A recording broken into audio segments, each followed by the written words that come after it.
Makin panas. Inilah 4 berita politik terbaru hari ini. Jokowi menghitung hari. Rezim Jokowi diprediksi jadi musuh besar bersama di 2024. Di lain sisi, Kejagung buka peluang periksa Luhut dan Kaisang dalam kasus mafia minyak goreng. Di lain sisi, Roky Gerung cium kejanggalan penangkapan mafia minyak goreng Wisnu Wardana. Kejagung buka peluang periksa Luhut dan Kaisang dalam kasus mafia minyak goreng. Kejaksaan Agung menyatakan akan bekerja secara profesional untuk menelusuri pihak yang memiliki keterkaitan dengan kasus pemberian fasilitas ekspor minyak goreng. Kasus ini menjadi sorotan karena salah satu tersangka perkara itu adalah Komisaris PT Wilmar Nabati Indonesia, Master Parulian Tumanggor. PT Wilmar Nabati Indonesia merupakan salah satu anak usaha Wilmar Group yang menjadi sponsor klub sepak bola Persis milik anak bungsu Presiden Jokowi, Kaisang Pangarep.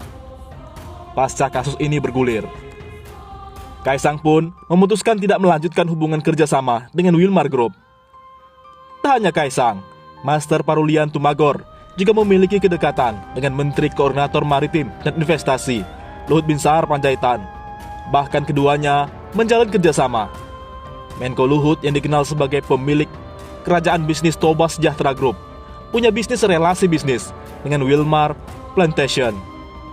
Kongsi bisnis keduanya melahirkan PT Tritunggal Sentra Buana, di mana PT Toba Sejahtera menggenggam 25% saham Tritunggal yang memiliki perkebunan sawit di Saliki, Kalimantan Timur.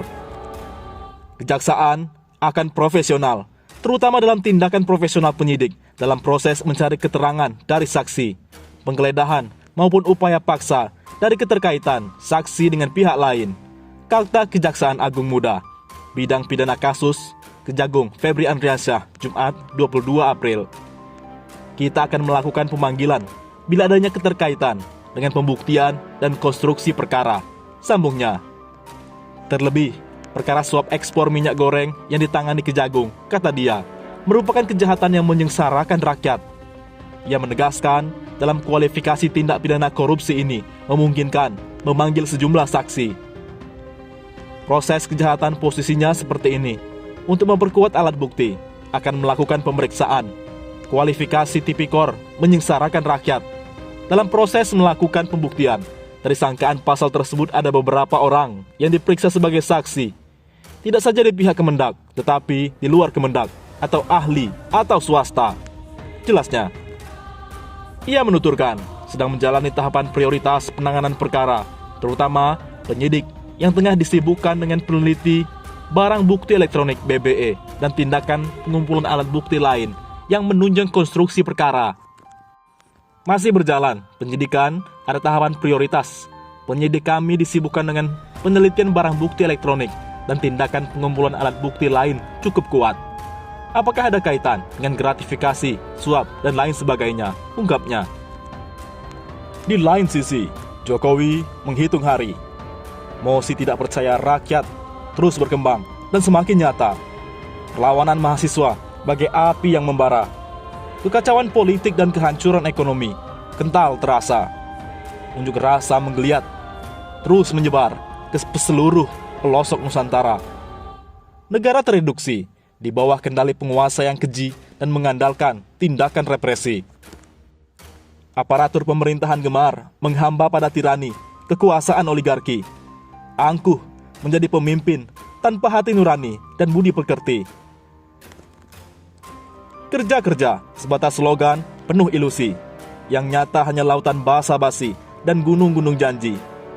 Rezim kekuasaan makin hari tak lagi memiliki kehormatan, bersembunyi dan takut berhadapan, menghilang menghindari tuntutan para demonstran.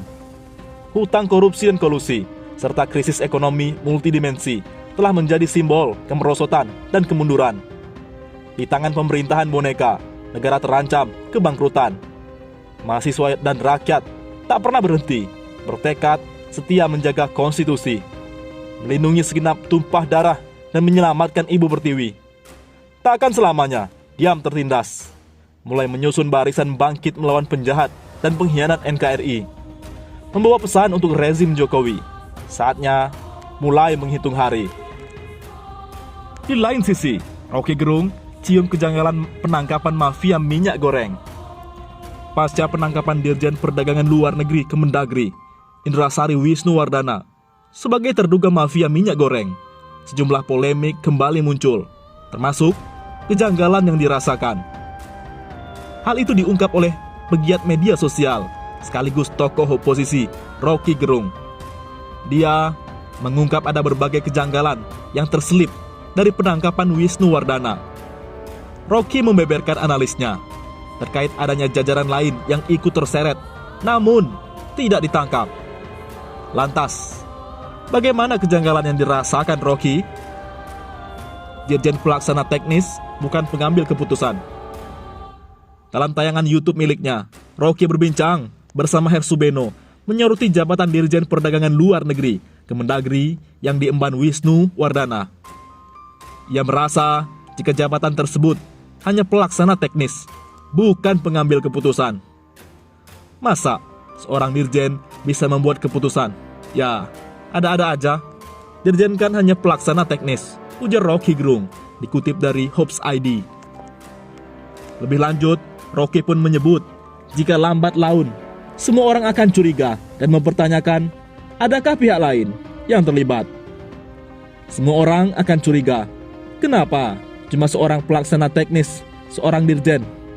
Kan minyak goreng ini adalah kartel, dan kartel itu pasti ada kepentingan kekuasaan untuk dapat fee.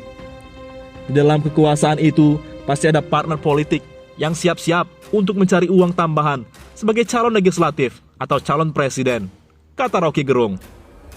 Roky pun menyinggung pertanyaan soal memilih proksi yang mungkin akan terjadi. Misalnya, orang akan bertanya, Pak Lutfi itu proksinya siapa? Sebagai Menteri Perdagangan. Ambisi dia untuk maju sebagai calon presiden harus gandengan partai mana? Orang mulai mencium, kok bau-baunya PKB? Lalu, orang mulai menganggap partai ada semacam peng-peng, penguasa-penguasa dengan Muhaimin Iskandar, ujar Roky Gerung. Lalu, orang mulai curiga lagi. Kalau begitu, Pak Muhaimin bicara soal 3 periode, buat apa? Dalam rangka mengaburkan persoalan supaya kartel minyak goreng ini dilupakan. Jadi, itu semua soalnya, ucap Roky Gerung. Di lain sisi, rezim Jokowi diprediksi jadi musuh besar bersama di 2024. Kuasa hukum Habib Rizik, Aziz Anwar, memprediksi rezim Joko Widodo maupun penerusnya berpotensi menjadi musuh bersama pada pemilu 2024. Hal itu lantaran pemerintahan saat ini mempertontonkan ketidakadilan hukum hingga ekonomi secara gamblang. Kalangan oposisi didorong solid dan bersatu sehingga muncul pemerintahan yang lebih baik pada 2024. Kita dihadapkan permasalahan penegakan hukum dan ekonomi. Akan ada arah common ekonomi. Musuh bersama, ujar Aziz. Aziz menganalis, pihak rezim tak akan tinggal diam dengan potensi menguatnya gerakan oposisi jelang 2024. Menurut dia, ada kemungkinan pemerintah akan membuat manuver untuk memperbaiki citra mereka di bidang penegakan hukum maupun ekonomi. Bahkan, dia menilai tak menutup kemungkinan manuver itu juga berdampak pada Habib Rizik. Sebagai informasi, Habib Rizik divonis 4 tahun penjara atas penyebaran berita bohong terkait hasil tes swab RS UMI pada 24 Juni 2021. Pihak rezim pastinya tidak tinggal diam. Sudah jadi perhitungan mereka. Saya yakin akan ada manuver terkait penegakan hukum yang berkeadilan. Bahkan kejutan manuver bisa jadi pada Bang Rizik sendiri dapat keringanan hukum, tuturnya. Oleh karena itu, Aziz mendorong kalangan oposisi bersatu dan meninggalkan baju kelompoknya agar menjadi gerakan yang signifikan. Aziz menegaskan, kebutuhan pemerintah yang adil bukan hanya demi umat Islam semata, tapi untuk seluruh warga Indonesia.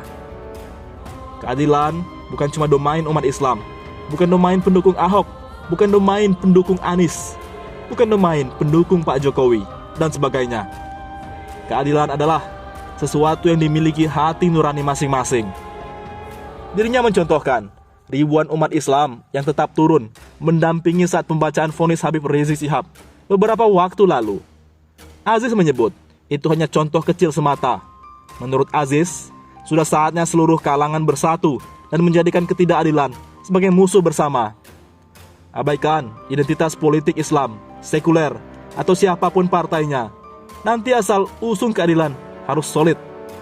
Dengan monumen Habib Rizik Syihab, posisi gaet suara akan semakin besar, kata dia. Aziz pun mengkritisi kegagalan partai politik Islam menjadi pemimpin bangsa saat ini. Hal tersebut menurutnya karena parpol maupun sistem Islam tidak dipercaya rakyat. Namun, rintangan itu dinilainya dapat disingkirkan apabila semua sepakat membawa penegakan hukum dan politik etis sebagai isu besar. Selama ini, politik Islam huru-hara pecah. Kalau keadilan, kita punya nurani yang sama, ujar Aziz Enwar.